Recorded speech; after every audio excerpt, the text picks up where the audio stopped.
Hey, welcome to Killer M Creations.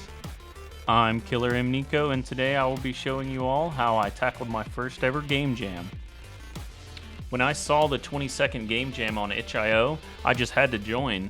The themes for this jam were squash and stretch, shadow and light, pick it, lick it, roll it, flick it. Some strange themes indeed.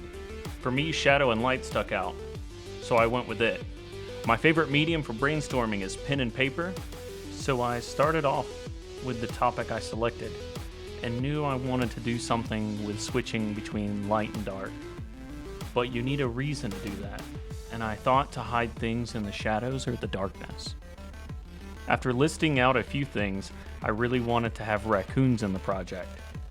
Now I have things to find in the dark, but how do you locate them? I landed on two ideas: lamps and flashlights. The lamps seemed cooler, so I went with them at first. Using said lamps, one would count the objects and then answer the question before the time runs out. After designing the windows and complexity of the lamps, I decided to pivot and go with the flashlight idea. With the design in place, I can now move on to making assets for the game and based on the paper. When it comes to making art concepts, I'm fine, but making each art asset can be tedious, and I tend to be lazy on them depending on how late it is in the day. The first assets I completed were the backgrounds and basic menus.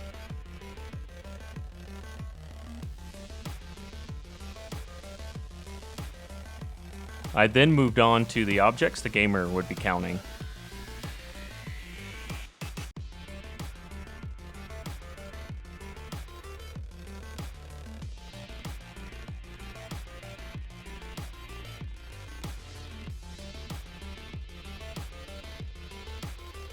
Lastly, I made the UI buttons that the gamer would be pressing.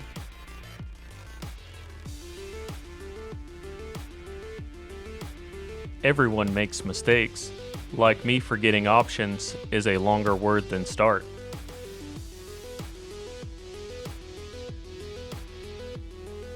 Next, I like to see what the assets look like when they're laid over each other.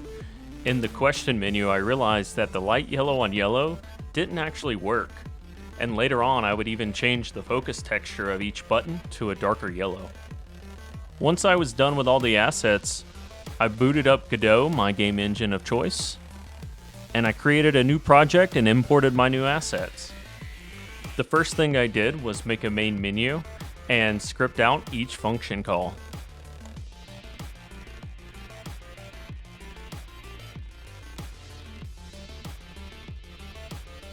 Here you can see me aligning the buttons on the background and making a basic main menu GD script. Next, I wanted to work on my loading screen. Here, I imported my logo and used animations to fade it in and fade it out.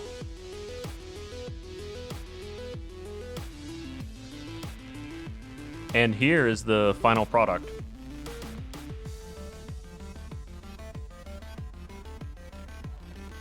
After creating the main menu and loading screen, I needed to start on the main game level.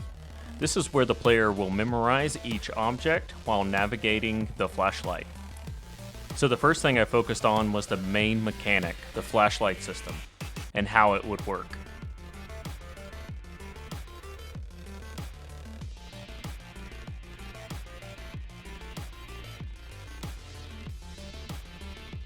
The second part I worked on was the placement of each object or sprite in the background.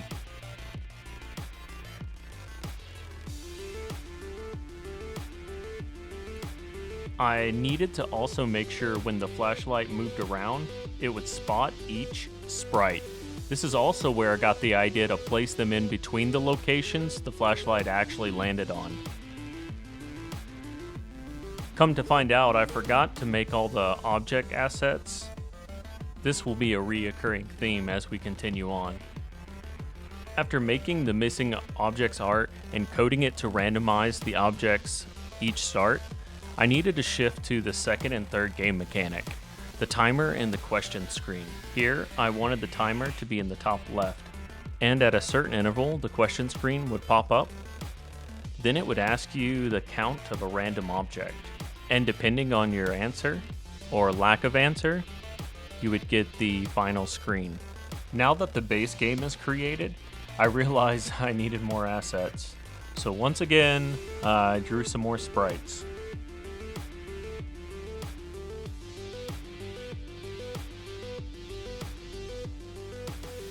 Since I was in an artsy mood, I decided to start drawing out the next level too.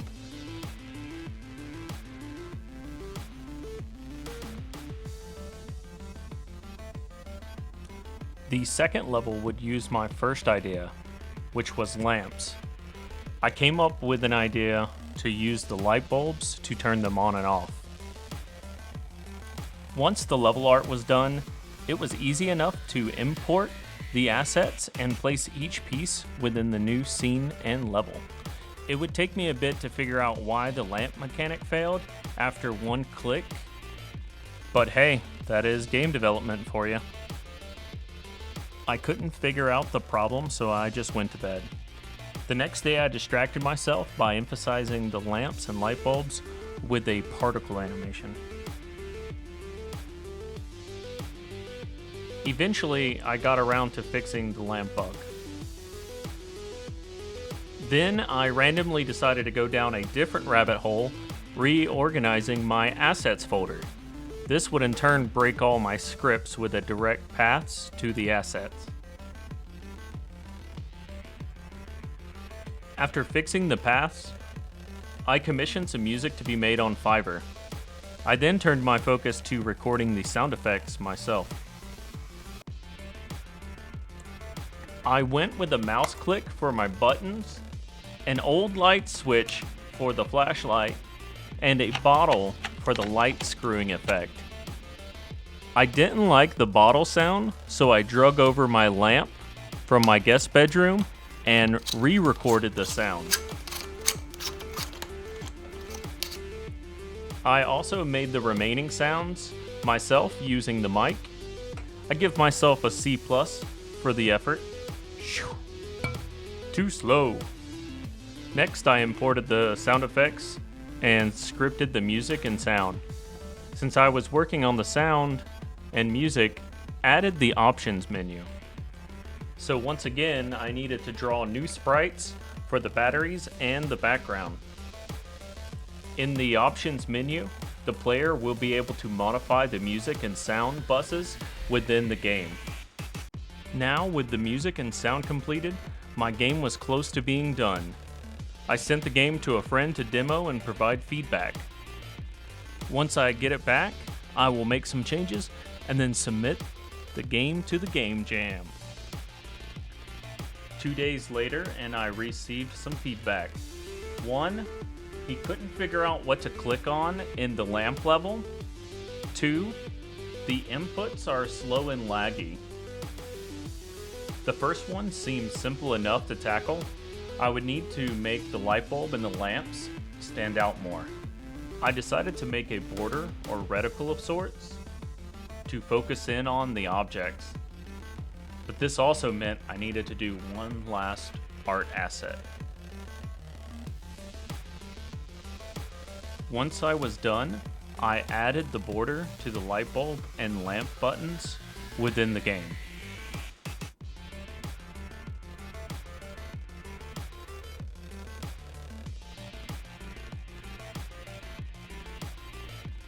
I then tried to tackle the second issue, but ran into many problems with balancing the button input, script completion, and movements. I used time delays to give those 3 a chance to complete, but it made the game seem slow or not effective. I eventually got the timing delay down and sent it off for one final playthrough. His feedback said I addressed his main concerns, so I submitted the game. Now, with the game submitted, I plan to record a demo video for it next, and also plan on recording myself playing the other submissions. So look forward to those videos.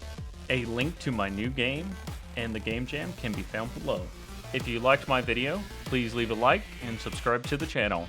Thank you, and have a wonderful day.